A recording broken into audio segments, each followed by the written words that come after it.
This is Canada Reads American Style, featuring two friends who love Canada Reads and Canadian literature. Welcome our host Rebecca from Michigan and Tara from Ontario. Hi everyone, it's Rebecca. And Tara and I are really excited to have with us today Ian Kennedy. He is a resident of Erie Beach, Ontario. He's an educator and journalist with a passion for storytelling. Ian is currently a writer for the Hockey News as well as Yahoo Sports and has been writing about sports for the past decade for the Chatham-Kent Sports Network, a sports media outlet he founded in 2011.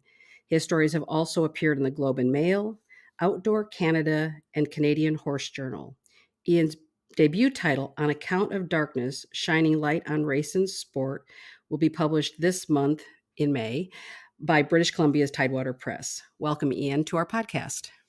Thanks so much for having me. So, Ian, I loved the moment. So, your book, On Account of Darkness, I loved the moment when it was revealed, the title was revealed, like how the book got its title. Would you mind telling us a little bit about the book? Absolutely, yeah. So the title, my area, of course, we are in Chatham-Kent, Ontario, Canada, and we have a really rich history here of the Underground Railroad and Black history, but we also have two Indigenous communities, and through World War II, we had a number of Japanese internment camps here. So a diverse history, but also a troubled history in that regard. But the book title itself, On Account of Darkness, comes from one particular sports team, the Chatham Colored All-Stars. The All-Stars were the first ever all-black baseball team to win a provincial championship in Canada when they did that in 1934. So, of course, at a time when we wouldn't anticipate an all-black team to even be welcomed into sport, and of course they weren't in most cases. When they were only an out away from winning that provincial championship, the umpires on field called the game on account of darkness, despite the fact that it was 4:30 in the afternoon in the early fall. So broad daylight, but talking to the descendants of that team and listening to the recorded interviews with some of those players, it's a foregone conclusion that the only reason it was too dark in the umpire's eyes is because there was 9 black players on the field. So that's the title, and that's the grand reveal. But the 1934 Colored All-Stars were kind of the catalyst for this entire book, because they've been shunned and denied entry into the Canadian Baseball Hall of Fame and not really given their place in history. But the book itself kind of goes through that history from black settlement here in Chatham-Kent to colonization, taking away the traditional lands of the Anishinaabe and Lenape people here, and of course that the role that sport played in all of that, which is not insignificant in any way. And sport kind of is this lens in the book to look at our Canadian ambivalence towards racism, or our denial of the history that has founded this country.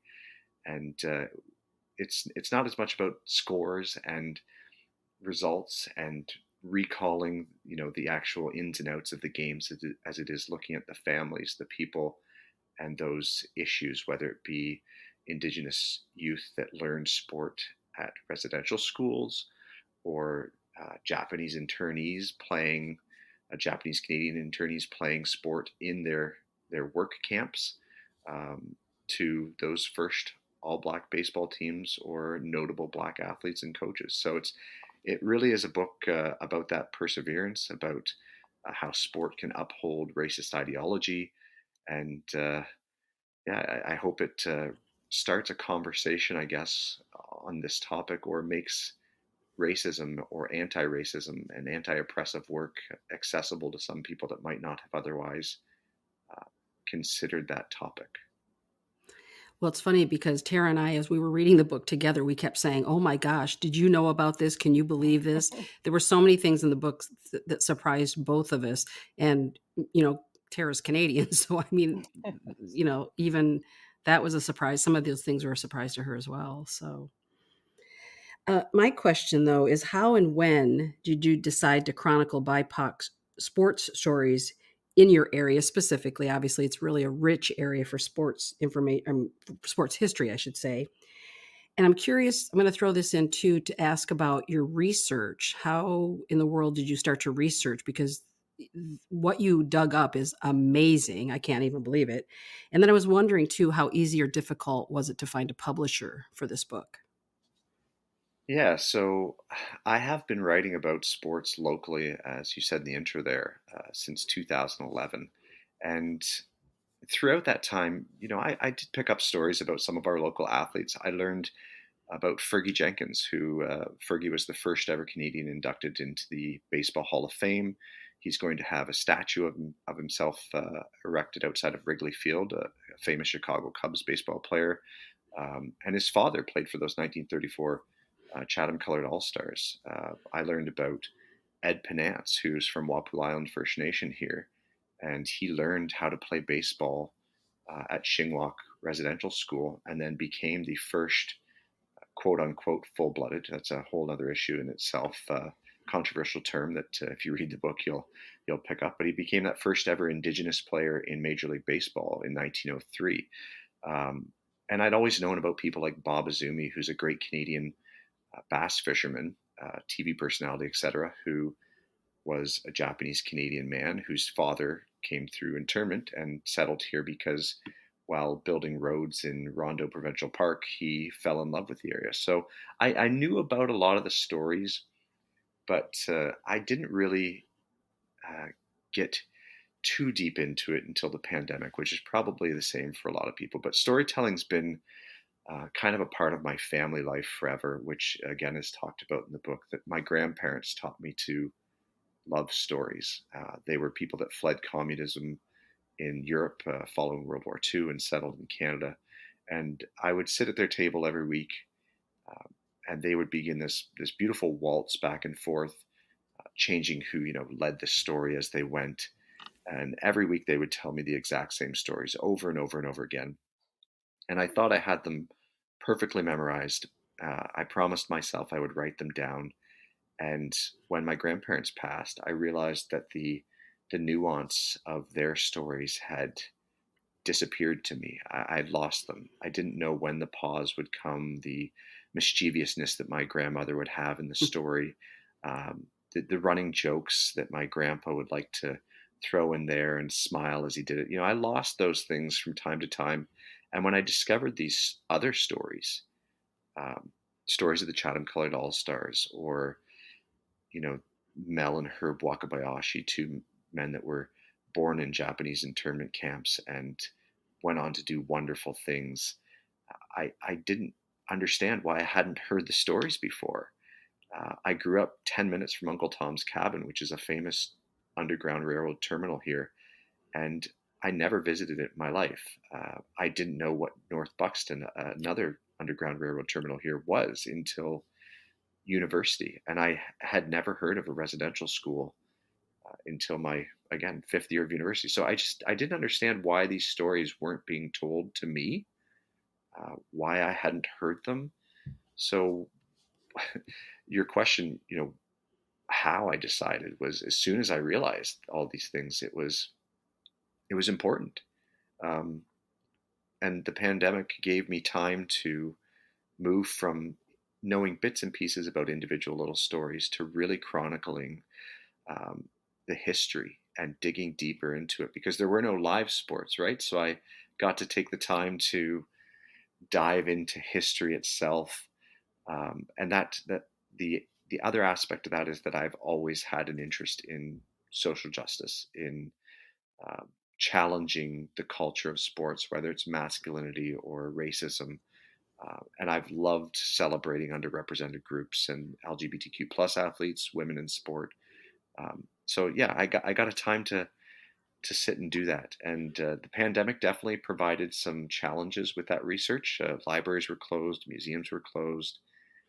Some of the older individuals I was trying to interview had either passed or weren't as comfortable with technology to do these interviews via Skype or phone or Zoom. Even they needed help. So it was the research portion was a challenge. It took a lot of digging. It took a lot of time. It took a lot of me convincing, a museum curator to let me into a back room alone without anyone else during a pandemic, so that I could dig through archives and find information. So the how and when, the pandemic pretty much gave me that opportunity. But as for your publisher question, that actually came about in a really, I don't know if I believe in fate, but it was definitely right place, right time situation, where I was sitting in the Black America Museum in Chatham doing exactly as we just said, researching.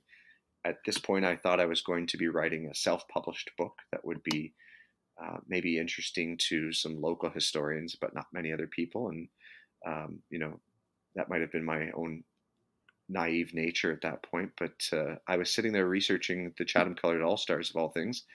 And the executive director of the Black Mecca Museum received an email while I was sitting in the museum researching from Tidewater Press, asking if anyone that they knew was writing about the All Stars story because it fascinated them. Oh my gosh. So Sam, the director, looked up at me and said, Ian, I just got this email.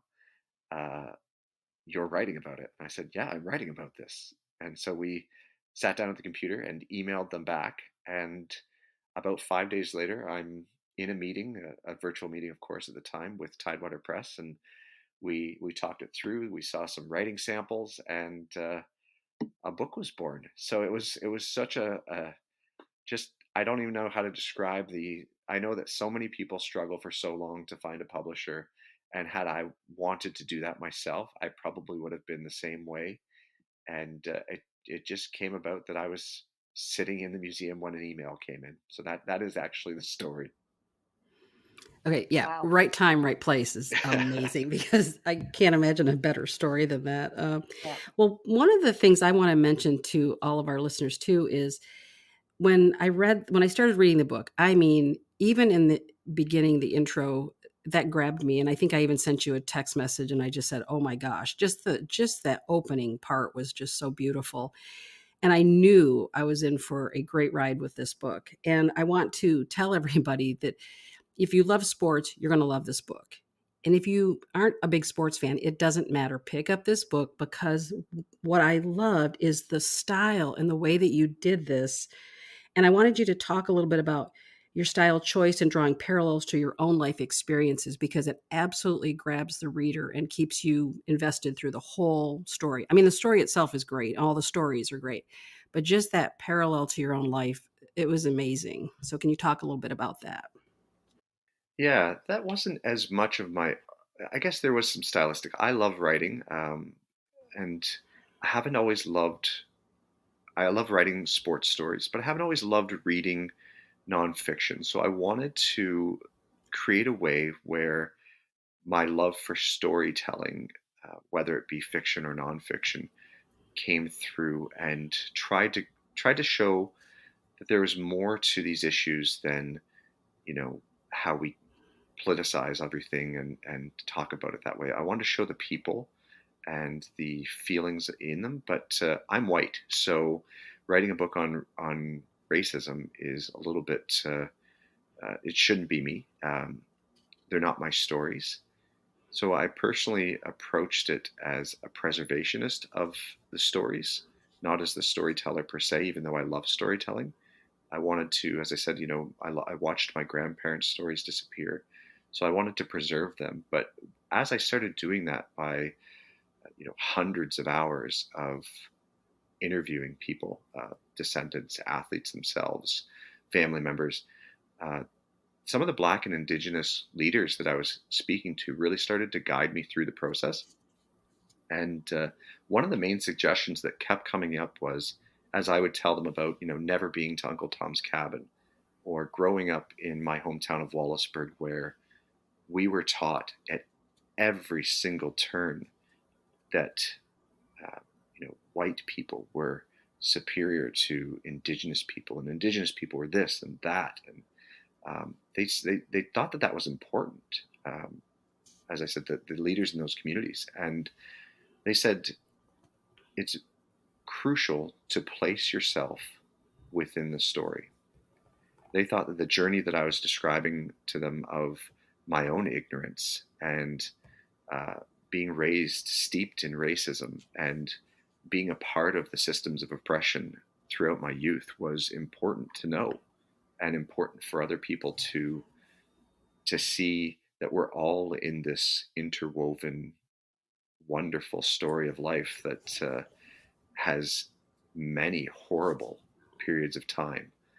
Um, but not to be a person outside of the story or retelling it, but as an active participant in the story. Um, every teacher I had, like I said, every coach told me those racist jokes. I watched fight after fight in my schools, always Indigenous versus white person. I didn't know any black people growing up. The only black man I knew was the custodian at my elementary school, who's Jarvis Cook. He's in the book. Um, we had a wonderful relationship, but I didn't even think about, that the thoughts of what he had to go through as a human being never crossed my mind. And little did I know that, 30 years later, I would be talking to his daughter, trying to arrange an interview with this man. And she would say, I think that my dad said he knew you from elementary school. And it turns out, that he taught me how to do a spinorama with a bucket and a mop in his hands. So, placing myself in that story was just something that like I said, the leaders of the Black community here, the leaders of our Indigenous communities really said was important. And so it wasn't necessarily a stylistic choice of mine as much as it was me hoping to listen and learn and participate in being actively anti-racist or creating an anti-oppressive text that could uh, respond to those communities, not as much, telling the story myself. Well, it works spectacularly. It's fantastic. Okay, so Ian, Rebecca mentioned this earlier. So I found not only were her and I discussing the book as we went along in our reading process, but I found myself a couple of times in the mornings when I was driving my boys to school. They're, oh my gosh, how old are they? 16 and 18. And I would be like, gentlemen, I have to tell you this. Because I'm like, I don't think you know about it. Maybe you do. Hopefully you do. But I'm like, I don't. And I need to tell you this. And we did that several mornings going to school. And one of those things that I learned from your book was about sundown towns, well, in Ontario. So it's a relatively new term for me, but I thought it was a term that was an American term. So I didn't realize that these towns and unwritten rules actually existed in Ontario as well. Can you talk about a few things from your book that might surprise and dismay Canadians about our history? I think everything's going to dismay Canadians, or should. I think so too. There's so many aspects of it. Sundown Town, like I said, my hometown is documented as being one of those, and it's been hotly contested that the white residents of our community don't believe that it was. But of course, sundown towns were, of course, towns where Black or Indigenous or Japanese Canadian people weren't welcomed after dark, and those were enforced often, sometimes through actual bylaws, which might have been more true to the United States. But in Canada, that could have been through redlining or, realtors not selling homes or even bringing people into the towns. It could have been intimidation, which is depicted in the book as well. But yeah, what it's going to surprise people might be, as with that story, it could be how it was one Black man, a Canadian football legend named Rollie Miles, was the person that actually ended that through his advocacy and standing up to an entire room of white leaders and service club members and saying, either you change this rule or I'm leaving town, because you brought me here to speak to you. He was brought in to, talk all about his amazing football career. And he was willing to give that away to change the rule. And sure enough, within a year, the first Black family moved into the town. And it was such a monumental turning point that I had never known about, again, growing up in that town. But I think, like many Canadians, unless you're in one of these, unless you're a Black, Indigenous, Japanese, Canadian person, you live in those communities, you're going to be surprised by a number of aspects. Just like you said, I had a reviewer that read the book from the United States commented they had never heard of residential schools. And I know that that's really come into the forefront of discussion in Canada recently, but perhaps there it's that we don't understand the role that something like hockey played in residential schools. Um, we think of hockey as Canada's game, and so did people in charge of that. So did the government, so did the church, so did colonizers, which is why when they introduced hockey to residential schools, it was to make Indigenous youth feel more Canadian. It was to, give that Canadian identity to Indigenous youth. And when uh, Indigenous youth started seeing it as respite, as a point of freedom in those institutions or facilities, because I hate calling them schools even, um, they would take it away as discipline.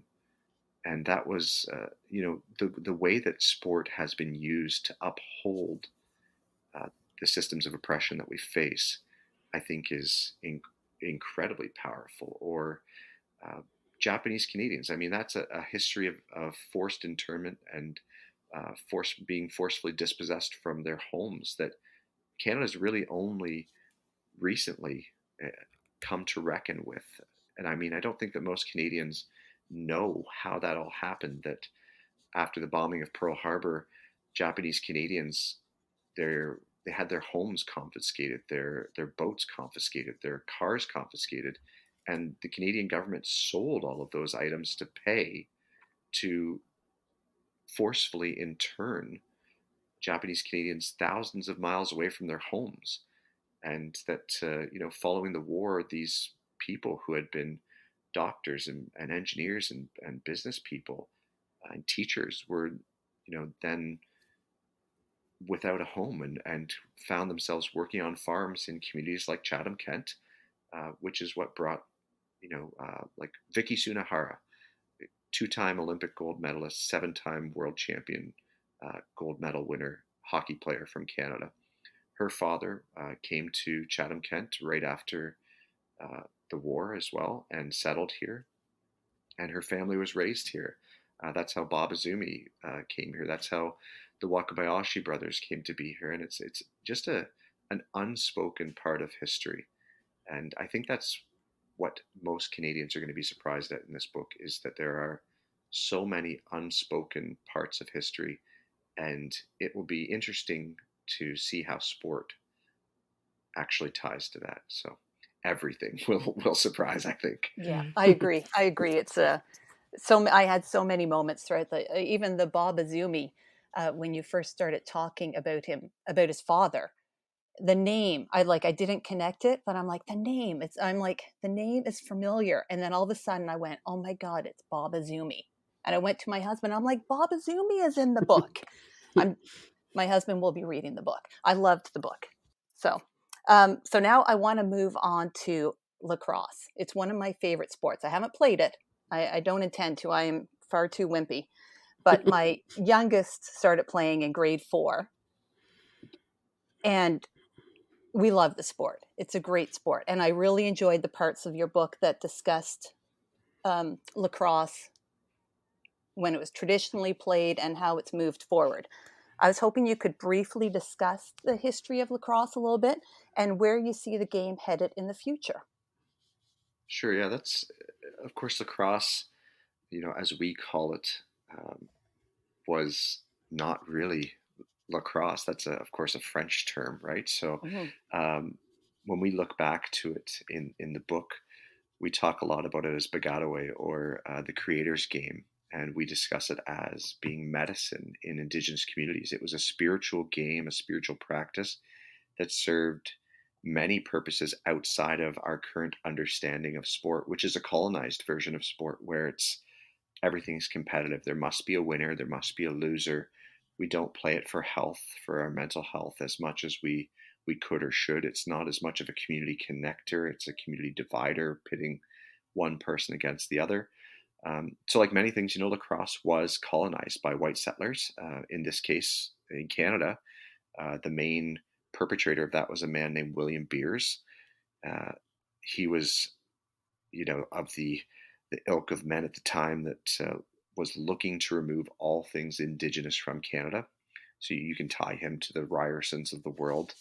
And through Beers, the development of box lacrosse, indoor lacrosse, which is the predominant version we play in Canada now, was popularized. And of course, because in Canada we had an explosion of hockey love at that time, arenas were popping up and people were looking for other ways to utilize arenas in the warm weather. So Beers got this idea that he could make a game played on arena floors. And so, again, tying it logistically to hockey made lacrosse instantly more Canadian, which is why eventually Beers himself self-proclaimed lacrosse as Canada's national sport. Didn't actually happen until many, many years later that became on the books Canada's summer national sport along with hockey. But it was he was one of the leaders that just took the game away from Indigenous people and made fun of Indigenous people in the process and belittled the original beautiful game of the sport and how it was played, which is why the future actually looks quite bright in terms of reclamation. Um, in the book, we talk about Team Iroquois and how they've participated in international lacrosse competitions as a sovereign nation for many years now. But of course, not every Indigenous person would be Iroquois, right? That's not how it works. There's many nations. So we are seeing others, including locally through Walpole Island First Nation, like the Anishinaabe people, forming their own national lacrosse organization now. And that was formed by a man named Isaiah Kiknoswe. And Isaiah was as I said, placing myself in the book, Isaiah was the first ever Indigenous person that I ever played sports with as a teammate, and that was playing AAA hockey in Chatham.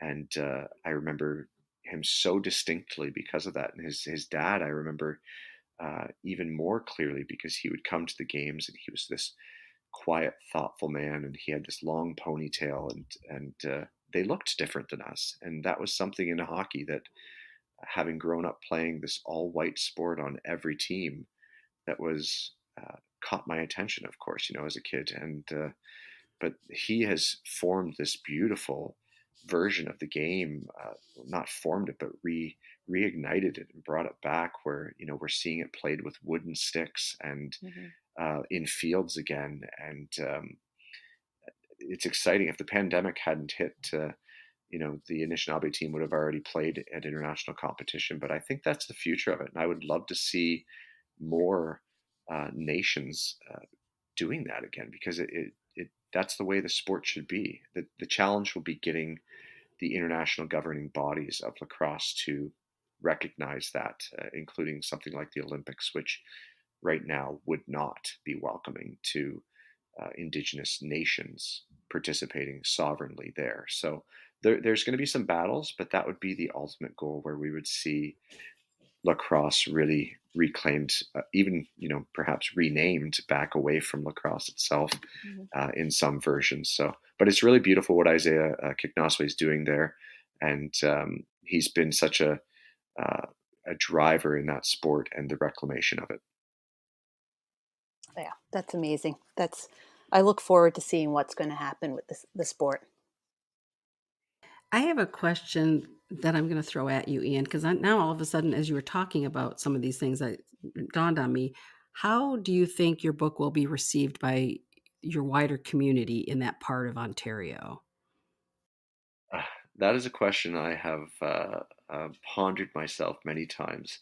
I know that the local Black community, the local Indigenous community, is thrilled to have their stories be centralized in something beyond our borders, because we are a very conservative community in general, historically. Um, I've been watching politics for many years, and we've never swayed away from that.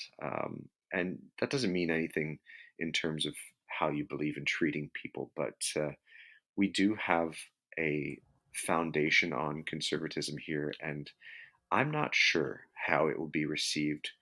I've been myself targeted at times with uh, harassment or name calling or slander anytime I've challenged the fighting in hockey, or the masculinity, or the hyper masculinity as it may be, or even pointed out the importance of having discussions on racism in sport locally. So will it be received by all? No, it won't be wonderfully received by all, but that's not the point of the book. I think the point is just to, if it creates discussion, if anybody that loves sports and hasn't really considered the history of racism that might be there picks it up and reads it and has an educational moment, I think that that's going to be far more valuable than winning over every single person in the region. But so far, the response in our area has been fabulous. And I hope that the broader community, as you say, uh, uh, takes it with that this is a history that we can learn from. It doesn't make us bad people here, and that the only way to move forward better is to look at that history and come up with actionable plans that we don't continue the cycles that are portrayed in the book. Especially the one team you were talking about, the Colored All Stars not being in the Canadian Baseball Hall of Fame. I mean, that just amazes me. And I really thought by the end of the book you would say, "Oh yes," and then they were, inducted, but that hasn't happened yet. And so even that part is just kind of blows my mind. Yeah, well, we waited kind of. We held on to the publication date a little bit because the announcement this year was supposed to come, and when it did, in February, Black History Month of all times, um, the Canadian Baseball Hall of Fame chose to induct one individual player, and that was met with intense anger in our community because we know not only was this a great team of athletes, but the societal and cultural impact, the trickle down, the legacy is so influential. So we held on thinking that we were going to have this aha moment to publish in the end of the book, where we could say, yes, they finally did it. Things are looking up. They've changed. We've recognized the barriers that those athletes had to face. And despite those barriers, they still won.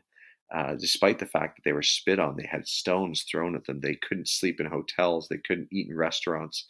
The referee, or the umpires, I guess it is, tried to steal games from them. They still won it all. And we didn't get that moment yet. But we are still advocating here vehemently in support of that team, and we hope that we've lost all the members of the 1934 team, but we hope that their children, the ones that are still remaining there, because most of their children are in their 70s or 80s now, get to see it in their lifetime. Thank you for sharing that. My last question is, I'm really fascinated by how you grew the Chatham-Kent Sports Network, because I worked in a rural community, and I just think about how amazing this process must have been, and that it's what, 11 years past when you started it. And I wondered if you could just talk a little bit about the process of that and where it's headed, maybe.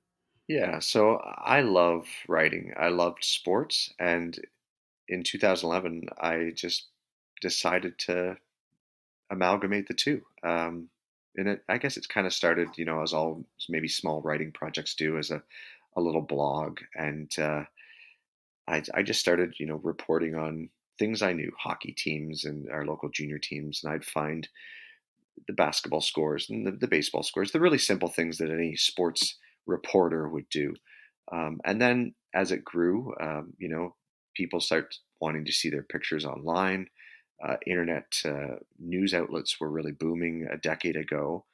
Uh, it became this spot, a community hub, I guess, where people saw an opportunity to have individual stories about their team and their kids and their successes. So we started celebrating teams and watching those little kids grow up and then get NCAA scholarships and things like that, and hearing the letters come back saying, all of your sports writing really helped me get recruited, and we helped organizations with fundraising or finding, even recruiting their own players.